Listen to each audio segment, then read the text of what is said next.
को लेकर जुड़ा बड़ा अपडेट मिल रहा है। बड़ी खबर आ रही है 30 मार्च से आमरण अनशन पर बैठेंगे निजी डॉक्टर। शुरुआती तौर पर 2 चिकित्सकों के नाम आए सामने आमरण अनशन के लिए। उधर कल संपूर्ण बंद का किया गया ऐलान। राजस्थान के सभी प्राइवेट हॉस्पिटल, रेजिडेंट्स अखिल और तपती दोपहर में हमारे सारे परिजन, हमारे स्टाफ, सभी डॉक्टर्स, वो चिकित्सा कर्मी जब सड़क पर रहे और उसके बावजूद सरकार ने इस बारे में कोई प्राथमिकता अभी नहीं दर्शाई है, वो हम सब के लिए एक चिंता का विषय है, पूरी जनता के लिए एक चिंता का विषय है। जनता को हो रही परेशानी से हम सब लोग बखूबी वाकिफ़ हैं। हम एक ही मांग रखते हैं सरकार से कि जब आपकी स्वयं की चिरंजीवी और आरजीएचएस योजना इस प्रदेश में लागू थी और सरकारी अस्पतालों में ये सब सारी स्वास्थ्य सुविधाएं मौजूद थी, तब आपको क्यों कर ये बिल लाना पड़ा और क्यों करके इसको पूरा इस चिकित्सक समुदाय के ऊपर थोपना पड़ा। जरा आत्ममंथन करें इस बात का और सोचें कि वास्तव में इस बिल की आवश्यकता थी या नहीं थी। हम इसकी आवश्यकता को सिरे से नकारते हैं। इस बिल की कोई आवश्यकता नहीं है। यह बिल जो बताया गया है कि सुप्रीम कोर्ट के प्रावधानों के तहत है, वो बिल्कुल नहीं है, पूर्णतः असंवैधानिक है। सुप्रीम कोर्ट के जो आदेश हैं उसमें केवल ये बताया गया है कि एक्सीडेंट इमरजेंसी के दौरान कोई भी सेमेटेरियन रिस्पॉन्सिबिलिटी के तहत किसी भी व्यक्ति का काम कर सकता है, वो चाहे डॉक्टर हो चाहे आम नागरिक हो। कहीं रास्ते में आपको भी कोई घायल पड़ा व्यक्ति मिलेगा तो आप स्वयं भी लेकर दौड़ेंगे और जो उसको चिकित्सा सुविधा दिला सकते हैं वो ज़रूर दिलाएंगे। उसी के तहत सरकारी अस्पताल में तो ये व्यवस्था थी, पर निजी अस्पताल भी ये सब काम मानवता के तौर पर ऑलरेडी कर रहे थे। हमारी मजबूरी है, हमारी कमी ये रही कि हमने उस चीज़ को बहुत प्रचारित नहीं किया कि कितना मानवीयता का काम, कितनी चैरिटी निजी अस्पताल के डॉक्टर कर रहे हैं। प्रत्येक डॉक्टर कम से कम अपने क्लिनिकल वर्क की 20 से 25% चैरिटी प्रतिदिन करता है बगैर किसी प्रचार के। यदि वो प्रचार का बैनर लगाता है तो वहाँ दीन दुखियों की भीड़ होती है और उस भीड़ के साथ में जो उसका पेड मरीज है वो भी सफ़र करता है। इस प्रकार 90% डॉक्टर चैरिटी करते हैं प्रतिदिन, कहे और अनकहे स्वरूप में, परोक्ष और अपरोक्ष रूप से। कहीं कैंप में जाकर, कहीं अपने क्लिनिक पर किसी ने फ्री ओपीडी रखा हुआ है, कहीं किसी गरीब को मुफ्त चिकित्सा देते हैं, किसी ने सुदामा वार्ड बनाए हैं। सरकार की योजना नहीं होने के बावजूद भी निजी अस्पतालों ने गरीब की चिंता की है और प्रत्येक नागरिक की चिंता की है। कई बार ये स्थिति ध्यान में आती है कि इस प्रोफेशन के लिए ये जो शब्द लूट काम में लिया जाता है, ये हमारे दिल को कचोटता है, हमारे खून का पानी कर देता है। इतना बुरा शब्द लगता है ये। साथियों, जो सरकार में डॉक्टर बैठा है, सरकारी अस्पताल में डॉक्टर बैठा है, वो भी हमारा भाई है। उसके पास जो मरीज आता है वो उसकी कुर्सी की महिमा है, उसकी सीट की महिमा है। और निजी चिकित्सक के पास यदि कोई मरीज आता है तो उसके निजी प्रभाव से, उसके इम्प्रेशन से, उसकी इमेज से और उसकी विश्वसनीयता और आर्थिक रूप से उसकी स्पष्टता, इसको देखकर ही आता है। आप कहीं भी जाएंगे तो जब तक आपको ये एश्योरेंस नहीं होगी, 4-5 रिश्तेदारों के, मिलने जुलने वालों के कहने के बाद किसी डॉक्टर का चयन करते हैं। कौन डॉक्टर अच्छा है, कौन ठीक से देखेगा, कौन ठीक दवा देगा, कौन कम जांचें कराएगा, गुणवत्तापूर्ण चिकित्सा करेगा, कहाँ खर्चा ठीक आएगा, कहाँ खर्चा ज़्यादा आएगा, ये सब जानकारी करके व्यक्ति खुद चयन करके निजी क्षेत्र में जाता है। अतः ये लूट शब्द हमारे ऊपर थोपना, ये बहुत नाइंसाफ़ी है। यदि लूट शब्द की व्याख्या हम करना चाहेंगे तो एक भी राजनीतिज्ञ हमारे समक्ष नहीं टिकेगा। इस बात को आप समझ लीजिए अच्छी तरह से। दूसरी बात, जब आप जनहित की बात करते हैं, एक ही प्रोफेशन ऐसा है, मेरा प्रोफेशन, मेडिकल प्रोफेशन, जो एक चैरिटी करता है।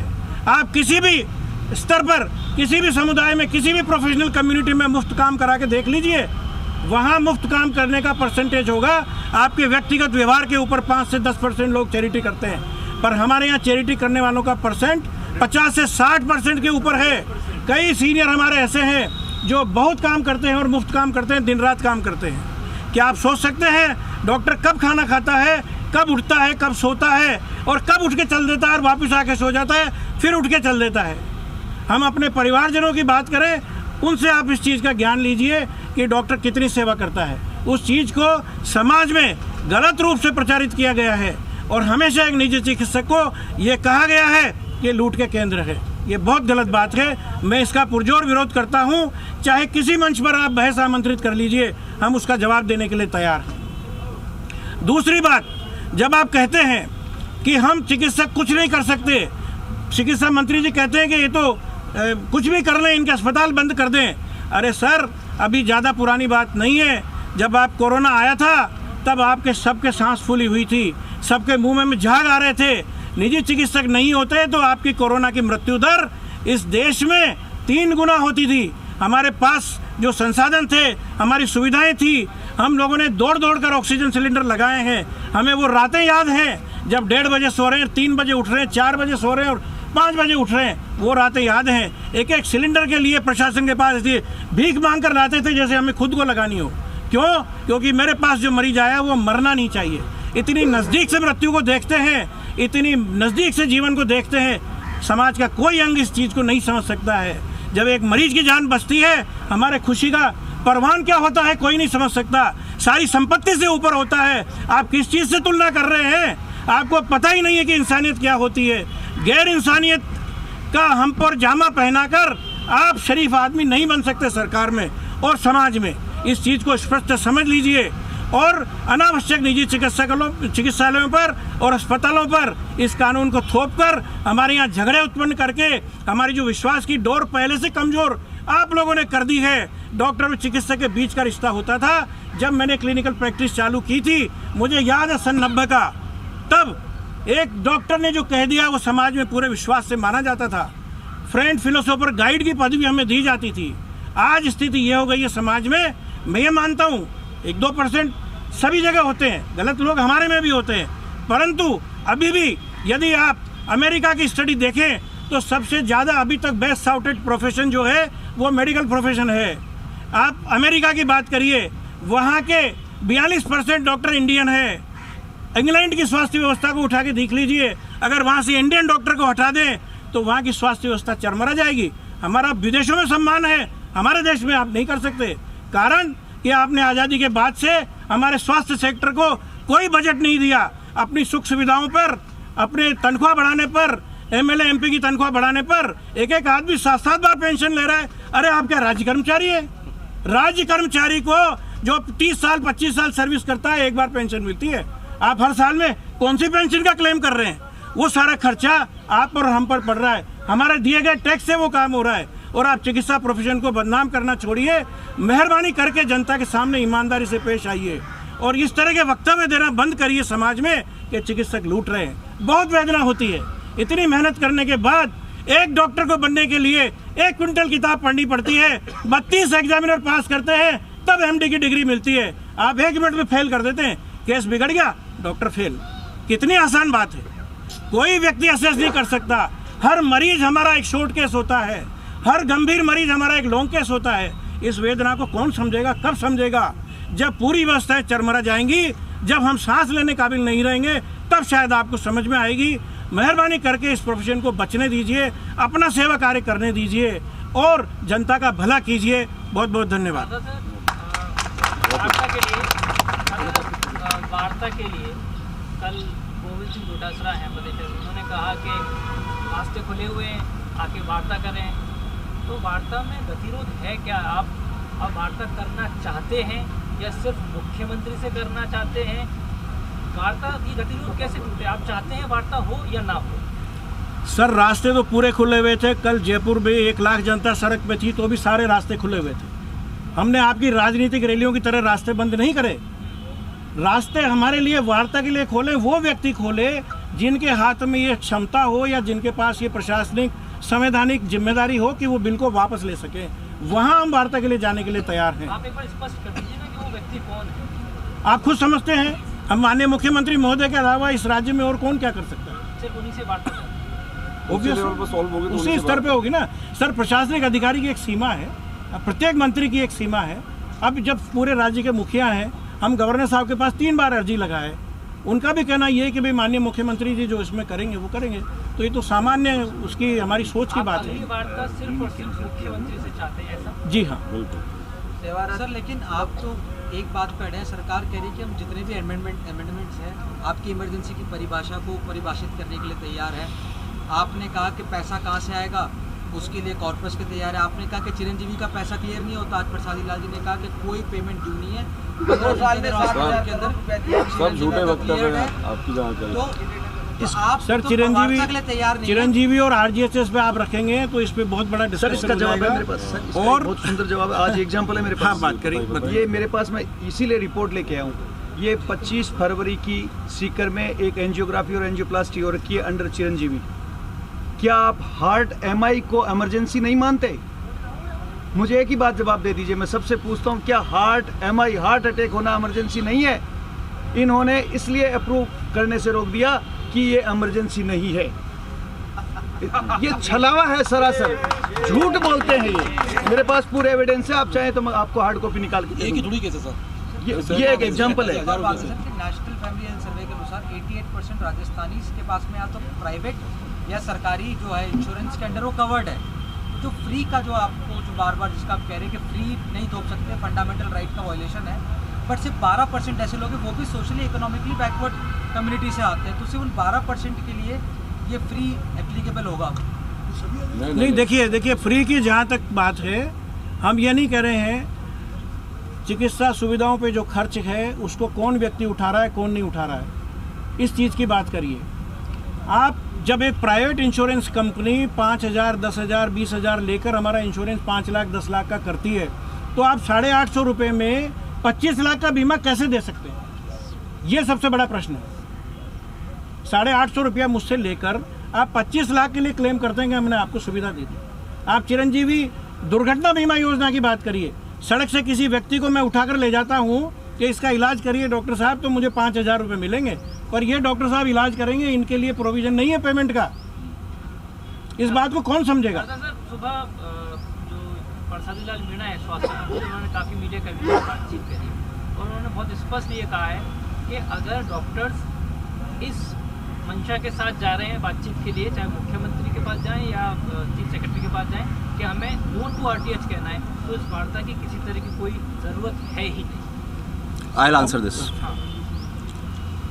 पहली चीज़, आप जो बोल रहे हैं कि हम वार्ता के लिए जाना चाहते हैं या नहीं जाना चाहते हैं, इसमें कोई संशय नहीं है कि हम सरकार से ज़्यादा अधीर हैं वार्ता करने के लिए।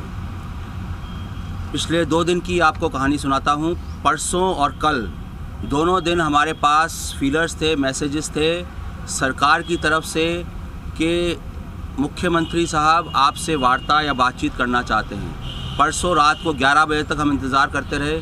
कल रात 9:30 बजे का टाइम डिसाइड हो गया था। कुलदीप राका जी के थ्रू 9:30 बजे मैसेज आया कि वार्ता रद्द कर दी गई है। तो पहली चीज़, चीफ मिनिस्टर साहब अखबारों में इतने बड़े बड़े इश्तिहार दे के लाखों रुपए खर्च करके जनता को, डॉक्टर्स को अपना इरादा, अपनी जो चीज़ें हैं बताना चाह रहे हैं, तो चीफ मिनिस्टर साहब क्यों हमसे बात नहीं करना चाह रहे? हम कहाँ मना कर रहे हैं? और अगर चीफ मिनिस्टर साहब बात करना चाह रहे हैं तो हमें बुला क्यों नहीं रहे, और बुलाने के बाद कैंसिल, मैसेज आने के बाद उसको कैंसिल क्यों किया जा रहा है? हेल्थ मिनिस्टर साहब बार बार में धमकी के अंदाज में बोल रहे हैं कि डॉक्टर कसाई हैं, लुटेरे हैं। इसकी कहाँ ज़रूरत आन पड़ी है? जब राइट टू हेल्थ बिल की बात हो रही है, आप चिरंजीवी के मुद्दे उठा रहे हैं, आप आरजीएचएस के मुद्दे उठा रहे हैं, आप राइट टू हेल्थ की बात करिए ना सीधे सीधे। आप कहते हैं कि हमने इतनी सारी वार्ताएं कर ली, आपके जितने भी संशोधन आपने बोले, जितनी भी आपने अमेंडमेंट्स बताए, सब कुछ मान लिया। अभी भी आप बताइए, हम सब कुछ मानने के लिए तैयार हैं। आपसे सिर्फ इतना सा निवेदन है कि आप कृपया ऐसे व्यक्ति से बात कराएं जिससे हमको ये लगे कि अगर वार्ता इस एजेंडा पे होती है कि बिल विड्रॉ किया जाए तो उस व्यक्ति के पास उसकी शक्तियां हों, और वो व्यक्ति सिर्फ मुख्यमंत्री जी हैं। और उसके बावजूद अगर आप कह रहे हैं कि आपने सारी बातें मान ली, आरटीएच बिल सही है, आपके हिसाब से आरटीएच बिल्कुल सही है और आपकी सारी बातें मान ली गई हैं, तो मैं आपको एक वॉक थ्रू देता हूँ, सीक्वेंस में बताता हूँ। अगर आज जो आरटीएच का जो स्वरूप है उसको आप पढ़ेंगे तो अभी तो ये आरटीएच जो है बिल के रूप में पारित हुआ है, कानून भी नहीं बना है। आपकी सरकार के जो सो कॉल्ड नेता हैं या पेरिफेरी में कार्यकर्ता हैं, उन्होंने अभी से इतने अति उत्साहित हो गए इन ओवर एंथुजियाज्म उन्होंने पर्चे, बैनर्स, पैम्फलेट्स, होर्डिंग्स लगाने शुरू कर दिए और जनता को ये बताना शुरू कर दिया कि राजस्थान सरकार ने जनता के लिए एक अभूतपूर्व शानदार काम कर दिया। अब आपको चिंता करने की कोई ज़रूरत नहीं है, आप निश्चिंत हो जाएं। आपको कोई भी तकलीफ़ हो, कोई भी इमरजेंसी हो, आप तुरंत नज़दीक के प्राइवेट अस्पताल में जाएं, अधिकार के साथ जाएं, विद योर राइट, और आप डिमांड करें कि इमरजेंसी है, तुरंत मुझे इलाज दिया जाए। वहाँ पे आप इलाज लीजिए और इलाज लेके अस्पताल से निकल जाइए। और अगर डॉक्टर या अस्पताल कोई मना करे या कुछ ऊपर नीचे करे तो आपको डरने की आवश्यकता नहीं है। हम साथ में हैं, सरपंच साथ में है, पंच साथ में है, प्रधान साथ में है, सब साथ में हैं। आपको किसी तरह की कोई परेशानी नहीं आने दी जाएगी। आपका आरटीएच बिल कहता है कि डेजिग्नेटेड हेल्थ सेंटर्स पे ये बिल लागू किया जाएगा। मरीजों को, पब्लिक को ये भ्रमित करके, ये कह के भ्रमित किया जा रहा है कि हर निजी अस्पताल में आपके लिए फ्री इमरजेंसी सेवाएं तुरंत प्रभाव से उपलब्ध हैं। डरने की आवश्यकता नहीं है। अगर मरीज़ इस बिल के तहत किसी प्राइवेट अस्पताल के पास पहुंच जाता है, for example heart chest pain हुआ पेशेंट को, वो अपने नज़दीक प्राइवेट अस्पताल में पहुंच गया, साहब चेस्ट पेन है, इलाज दीजिए। अस्पताल बोलता है साहब मैं तो डेजिग्नेटेड हेल्थ सेंटर हूँ ही नहीं। आरटीएच की डेफिनेशन के तहत तो डेजिग्नेटेड हेल्थ सेंटर नामित स्वास्थ्य केंद्र में ही आपका इलाज होगा। तो आप कृपया डेजिग्नेटेड हेल्थ सेंटर पे जाएं। तो सो कॉल्ड जो 2 घंटे का गोल्डन पीरियड होता है एक्यूट एमआई का, वो धीरे धीरे लूज़ होने लगा। अब मरीज़ ढूंढेगा, किसी तरह से मशक्क़त करके डेजिग्नेटेड हेल्थ सेंटर पे पहुंच जाएगा। डेजिग्नेटेड हेल्थ सेंटर पहुंचा तो पता चला कि साहब यहाँ पे तो हार्ट की ट्रीटमेंट की सुविधा ही नहीं है, ये तो हड्डी का अस्पताल है, या बच्चों का अस्पताल है, या आँखों का अस्पताल है। लेकिन बिल ये भी कहता है कि आप अगर डेजिग्नेटेड हेल्थ सेंटर पे पहुँच गए तो आपको उस मरीज़ को अटेंड करना पड़ेगा irrespective of any speciality. Attend करने के बाद उसे स्टेबलाइज भी करना पड़ेगा। स्टेबलाइज करने के बाद उसको ट्रांसपोर्ट की सुविधा प्रदान करके शिफ्ट भी करना पड़ेगा एट हायर सेंटर जहाँ पे सुविधा उपलब्ध है।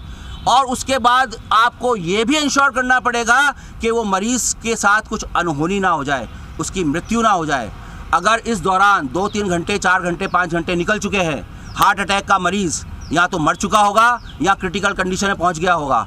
खुदा ना खास्ता अगर कुछ मरीज़ के साथ अनहोनी हो जाती है तो उसकी जवाबदारी, उसकी जिम्मेदारी उस ट्रीटिंग डॉक्टर की होगी जो बेचारा आँख का डॉक्टर है, हड्डी का डॉक्टर, गलती से वो हार्ट का मरीज़ उनके पास पहुंच गया। बिल यह भी कहता है कि ट्रांसपोर्ट की फैसिलिटी, एम्बुलेंस भी आपको प्रोवाइड करनी पड़ेगी। इस बिल में 3 कैटेगरीज एमरजेंसीज में डिफाइन कर दी गई हैं। सर्पदंश, snake bite.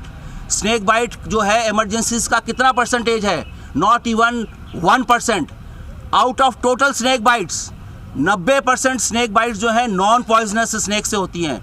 Non poisonous snake bites are harmless, उसमें किसी तरह के इलाज की आवश्यकता नहीं होती है। सिर्फ 5% पॉइजनस स्नेक से होती हैं, तो उनको आपने इमरजेंसी में डाल दिया। दूसरी आपने डाला रोड ट्रैफिक एक्सीडेंट्स। अगर सड़क पे कोई स्कूटर पे जाता हुआ व्यक्ति गिर जाता है, उसके यहाँ पे हाथ में खरोंच लग जाती है, इस बिल के मुताबिक वो इमरजेंसी है, वो नज़दीक के अस्पताल में पहुँचेगा। वो डॉक्टर अगर किसी सीरियस पेशेंट को अटेंड कर रहा है, उसको कहेगा इमरजेंसी है, राइट टू हेल्थ का बिल मेरे पास है, अधिकार है, आप उसको छोड़िए, पहले मुझे अटेंड करिए। अटेंड क्या करिए? मरहम पट्टी बांध दीजिए। Number 3, obstetric emergencies. ऑब्स्टेट्रिक, कोई प्रेग्नेंट महिला, किसी के पेन एब्डोमेन हो रहा है, ब्लीडिंग हो रही है, वो किसी ऐसे अस्पताल में पहुंच जाए जहां पे ऑब्स्टेट्रिक या गायनी की सुविधाएं नहीं है। आज की तारीख में ऑब्स्टेट्रिक पेशेंट को अटेंड करना एक एक्सपीरियंस्ड, वेल क्वालिफाइड गायनिकोलॉजिस्ट के लिए भी एक चुनौतीपूर्ण कार्य है। एक गायनी इमरजेंसी को, ऑब्स्टेट्रिक इमरजेंसी को अटेंड करना, स्टेबलाइज करना, उसको ट्रीटमेंट देना एक्सपीरियंस डॉक्टर, एक्सपीरियंस गायनिकोलॉजिस्ट के लिए मुश्किल है। और आप इस बिल के तहत ये एक्सपेक्ट करते हैं कि जिस डॉक्टर ने कभी गायनी की कोई पेशेंट को देखा ही नहीं है, चाहे वो हड्डी का है चाहे बच्चों का है, उसको उस मरीज़ को देखना पड़ेगा, स्टेबलाइज करना पड़ेगा और फिर शिफ्ट करना पड़ेगा। इसके अलावा एक और चीज़, बिल ये कहता है कि अगर कोई भी इमरजेंसी मरीज़ आपके यहाँ पहुँच जाता है, आपका अस्पताल डेजिग्नेटेड हेल्थ सेंटर है और आप उस मरीज़ को ट्रीट करने के लिए सक्षम हैं, तो भी आपको उसको ट्रीटमेंट चालू करने से पहले इन्फॉर्म्ड कंसेंट लेना पड़ेगा। इन्फॉर्म्ड कंसेंट अदरवाइज रूटीन में भी हम लेते हैं, लेकिन रोड ट्रैफिक एक्सीडेंट में मरीज़ कोई घायल हो गया, बेहोश हो गया, कोई अननोन आदमी उसको लेके आया RTH के तहत डेजिग्नेटेड हेल्थ सेंटर में पहुंच गया तो बिल कहता है कि अगर आप इन्फॉर्म कंसेंट नहीं ले रहे हैं तो आप उस मरीज़ का इलाज नहीं शुरू कर सकते। तो किसका नुकसान हो रहा है? मरीज़ का नुकसान हो रहा है। क्या हो रहा है? डिस्प्यूट्स बढ़ रहे हैं। क्या हो रहा है? मिसट्रस्ट बढ़ रहा है। क्या होगा? वायलेंस होगी, मारपीट होगी, तोड़फोड़ होगी, डिस्प्यूट्स होंगे। फिर ये बिल कहता है कि डिस्प्यूट्स होंगे तो आप उस अथॉरिटी, स्टेट लेवल या डिस्ट्रिक्ट लेवल अथॉरिटी में जाइए, वहाँ आपकी सुनवाई होगी। कौन सुनवाई करेगा? सुनवाई करने के बाद अगर पेनल्टी होगी तो पहले 10,000 की होगी, फिर 25,000 की होगी। इन पेनल्टीज़ की लाइन लग जाएगी। हर आदमी बहुत कुछ चाहेगा, चाहे वो राइट हो, चाहे उसको बिल की जानकारी हो या नहीं हो। ये भ्रम फैलाया जा रहा है कि इस बिल से आपको खुली छूट है, चले जाइए, इलाज लीजिए और निकल जाइए, और डॉक्टर मना करे तो उसको कूट दीजिए, और अगर डॉक्टर से कुछ ऐसा कर देता है तो प्राधिकरण में चले जाइए, उसकी शिकायत कर दीजिए और उसका तुरंत निराकरण होगा। 10,000 का जुर्माना लगाया जाएगा, 25,000 का जुर्माना लगाया जाएगा। तो क्या होने वाला इससे? It is going to create a state of chaos, a state of anarchy, a state of disharmony, violence, सब कुछ होगा। इस प्रदेश में ये एक तबाही लाने वाला बिल है। आने वाला मंजर ऐसा होगा कि आप उसकी कल्पना भी नहीं कर सकते। But sorry to interrupt you, why you are underestimating the common man? आप एक जो आम व्यक्ति है उसको इतना अंडर एस्टिमेट क्यों कर रहे हैं कि उसको खराश का या इमरजेंसी का फर्क नहीं होगा? दूसरा सवाल आपसे ये है कि आप ये कह रहे हो कि ऐसा भ्रम फैलाया जा रहा है कि आम आदमी को कि ये बर्बाद कर देगा, तबाह कर देगा। ये भ्रम कौन फैला रहा है? Please specifically point out some names so that there could be a clarity for common man. आपने कहा कि ट्रॉमा का केस है, खरोच होगा तो अस्पताल में जाएगा। Designated health centre which are not designated yet, gynae का केस अगर हड्डी के अस्पताल में चला गया तो क्या हम लोग अभी पूरे प्रोटेस्ट में कई सारे एजम्पटिव सिनारियोज देख के चल रहे हैं जो हमारे एजम्पशंस पे है? नंबर 1, और इसको लेकर थोड़ा कन्फ्यूजन है क्योंकि मैं अभी जस्ट जयपुर आया हूँ उसको कवर करने के। एक थोड़ा छोटा कन्फ्यूजन ये फैल रहा है कि इस तरह के जो भ्रम फैलाए जा रहे हैं इस पूरे बिल को लेके कि किसी भी अस्पताल में जाओ, इलाज करा के चले आओ, कोई कुछ कहे, तो क्या बॉडीज की तरफ? अब इसी मसले पर डोटासरा ने क्या कुछ कहा था, आपको सुनवाते हैं। जब नियम बनेंगे तो पता नहीं क्या बनेंगे। तो मैं मुख्यमंत्री जी से भी इस बात का आग्रह करूंगा और स्वास्थ्य मंत्री जी से भी मैं कहना चाहूँगा कि इनके नियमों को लेकर के जो भ्रांति है वो आप बैठ करके इनकी सॉल्व कीजिए। जो अधिकारी समझते हैं, जो पहले इस डिपार्टमेंट में रहे हैं, या कोई डॉक्टर्स जो IAS हैं वो समझते हैं, उनके लिए वो सुझाव दे सकते हैं कि साहब इन 4 आदमी की कमेटी बना दो।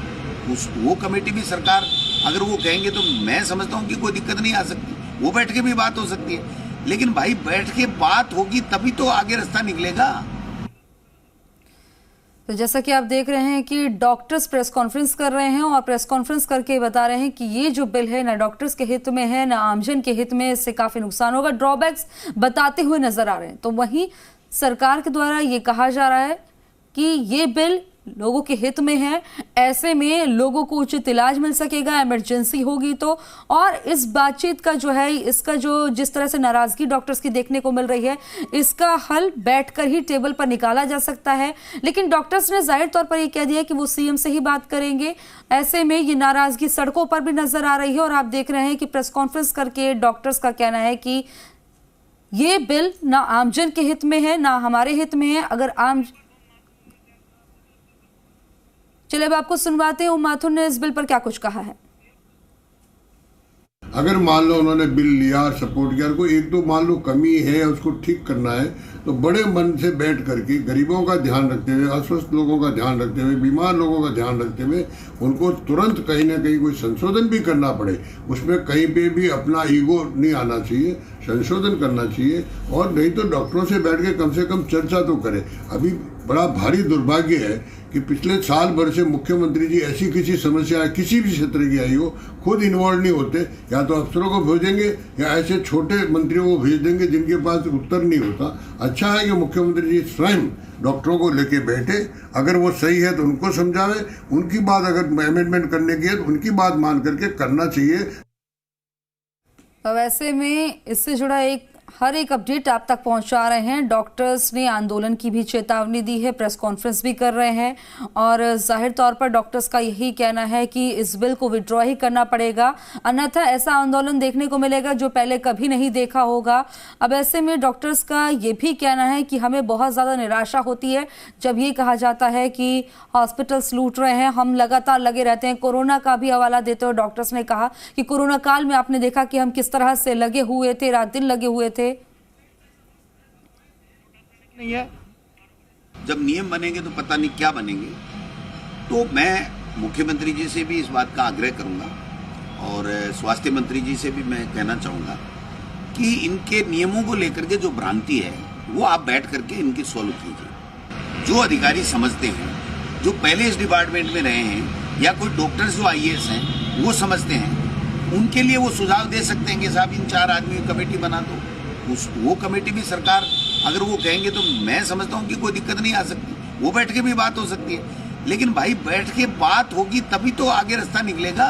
मैं OBC, छत्तीसगढ़ का मुख्यमंत्री OBC, आप बताइए किस मुंह से कह रहे हैं ये OBC के विरोध की बात। और ये तो ध्यान भटकाने वाली बात है, ध्यान हटाना चाहते हैं मोदी जी, अडानी जी और 20,000 करोड़ का घोटाला। इसका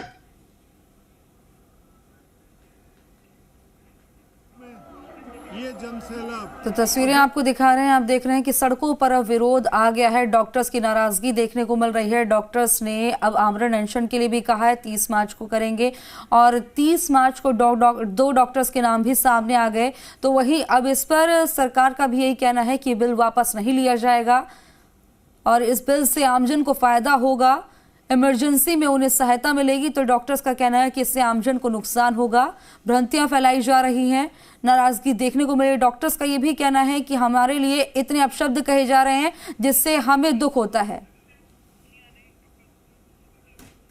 अब आपको सुनाते हैं सतीश पुनिया ने इस मसले पर क्या कुछ कहा है। दोनों पक्षों को संजीदगी से सुनकर और उसका योग्य समाधान होना चाहिए था और अंततः इतना लंबा समय निकलने के बाद दोनों ही पक्षों के बीच में नाराजगी के स्वर दिखते हैं। और इसलिए अभी भी वक्त है कि जब सरकार को उसके बारे में डॉक्टर्स से कोई सार्थक वार्ता के लिए और संजीदगी से बात करने की आवश्यकता लगती है। लिहाजा बिल क्योंकि पेश हो गया और पास हो गया, वो कानून के रूप में सामने आ गया। अशोक गहलोत इस बात की ब्रांडिंग जरूर करेंगे कि उन्होंने देश में सबसे पहले राइट टू हेल्थ लागू किया, किन परिस्थितियों में किया, उसकी संजीदगी क्या है, उसकी ग्रेविटी क्या है, इन सब पक्षों को ध्यान दिया जाना चाहिए था।